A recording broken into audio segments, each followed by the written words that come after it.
pematongo pane nzara, Diani arikuvaka imba, kana neyo dzichibarurwa usiku. Matongo akapenya nyika ikafara, vakati ramangwana rasvika, asi makoma akanyarara, nemigwagwa ichiri nemakomba.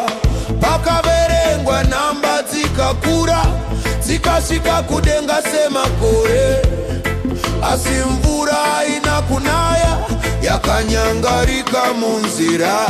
Kana pfuma ichifamba isina tsoka, inopinda mumba dzipi?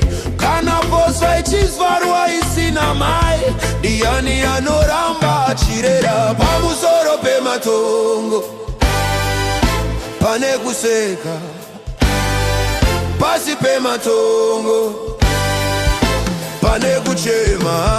Nyika yakapfuma, asi vanhu varombo. pane chakavanzwa, Pasi pematongo. Nyika yakapfuma, asi vanhu varombo. pane chakavanzwa, Pasi pematongo. zvigaro zvinotenderera sewamanda, zvichidzokera kumurimwe. Mazita anochinja pamapepa, asi maoko anoramba akafanana. Ane mosva anofamba masikati, akarurama anofamba usiku. Mutemo wakapfeka bandi, asi maziso akavarwa.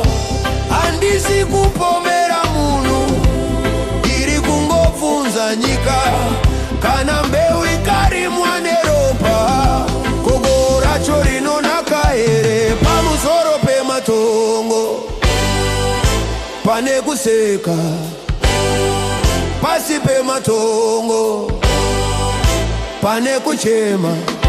Kana zuva rikambomuka rikaveneka pasi, zvichabuda zvese zvaivanzwa mumatongo.